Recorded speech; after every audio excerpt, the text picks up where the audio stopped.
Parapsychology के professor Peter वेंकमैन, रे स्टैंट्स और एगॉन स्पेंगलर कोलंबिया यूनिवर्सिटी में अलौकिक घटनाओं पर रिसर्च कर रहे हैं। न्यूयॉर्क पब्लिक लाइब्रेरी में भूत की पहली झलक देखने के बाद यूनिवर्सिटी के डीन उनकी रिसर्च को बकवास बताते हुए उन्हें नौकरी से निकाल देते हैं। इस मुश्किल का सामना करते हुए वे गोस्ट बस्टर्स नामक एक सेवा शुरू करते हैं जो पुराने फायर हाउस से भूतों की जांच और उन्हें खत्म करने का काम करती है। गोस्ट बस्टर्स एक हाईटेक न्यूक्लियर पावर्ड उपकरण तैयार करते हैं जो भूतों को पकड़कर कैद कर सकता है, लेकिन शुरुआत में उनका बिजनेस धीमा रहता है। इसी बीच एक सेलिस्ट डाना बैरेट उनके पास आती है जो अपने अपार्टमेंट में अलौकिक घटना का अनुभव करती है। वह बताती है कि उन्होंने एक दानव जैसे कुत्ते को देखा जो केवल एक शब्द कहता है, जूल। रे और एगॉन जूल पर रिसर्च शुरू करते हैं, जबकि पीटर डाना के अपार्टमेंट का निरीक्षण करने की पेशकश करते हैं। हालांकि उनका असली उद्देश्य डाना को आकर्षित करना होता है, जिसमें वे असफल रहते हैं। गोस्ट बस्टर्स को जल्द ही सेजविक होटल से एक मोटे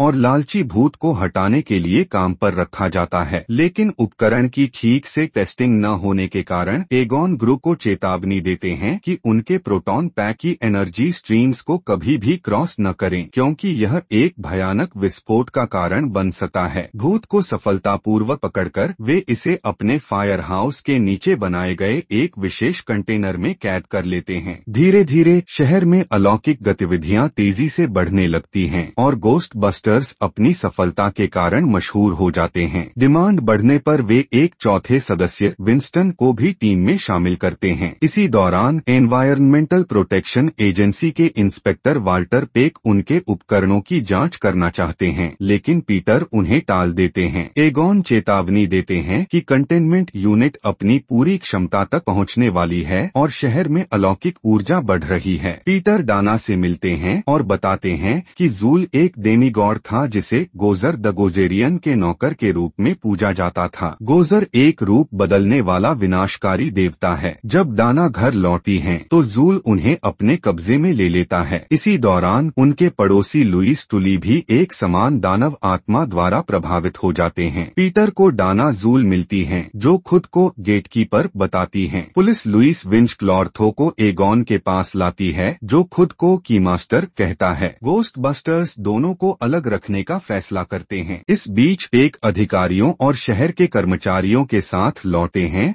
और गोस्ट बस्टर्स को गिरफ्तार कर उनके कंटेनमेंट यूनिट को बंद करवा देते हैं। इससे एक बड़ा विस्फोट होता है और सारे कैद भूत शहर में फैल जाते हैं। लुइस विंच इस अफरातफरी का फायदा उठाकर डाना जूल के पास पहुंचते हैं। जेल में रहते हुए रे और एगॉन बताते हैं कि डाना की बिल्डिंग को इवो शैंडोर नामक एक गोजर पूजक पंथ के नेता ने डिजाइन किया था। इस बिल्डिंग को अलौकिक ऊर्जा आकर्षित करने और गोजर को बुलाने के लिए बनाया गया था ताकि दुनिया का अंत हो सके। शहर में मची अराजकता को देखते हुए गोस्ट बस्टर्स मेयर को मनाकर उन्हें रिहा करवा लेते हैं। वे बिल्डिंग की छत पर पहुंचते हैं, जहां डाना जूल और लुइस विंच एक दूसरे से मिलकर एक गेट खोलते हैं और दानव कुत्तों में बदल जाते हैं। गोजर एक महिला के रूप में प्रकट होती हैं और गोस्ट बस्टर्स पर हमला करती हैं। उनके हमले से बचने के बाद वह एक आवाज में कहती हैं कि वे विनाश के स्वरूप को चुने। रे अनजाने में अपने बचपन के पसंदीदा कॉर्पोरेट मैस्कॉट को याद कर लेते हैं और गोजर एक विशाल स्टे पफ्ड मार्शमैलो मैन के रूप में प्रकट होती हैं, जो शहर को नष्ट करने लगती है। एगॉन अपनी पहले दी गई चेतावनी के खिलाफ जाते हुए टीम को प्रोटॉन एनर्जी स्ट्रीम्स को क्रॉस करने का निर्देश देते हैं। इससे एक बड़ा विस्फोट होता है, जिससे गोजर का अवतार नष्ट हो जाता है और गेट बंद हो जाता है। गोस्ट बस्टर्स डाना और लुइस को मलबे से बचाते हैं और शहरवासी उन्हें नायकों के रूप में स्वागत करते हैं। क्या आपने गोस्ट बस्टर्स देखी है? अपनी राय साझा करें।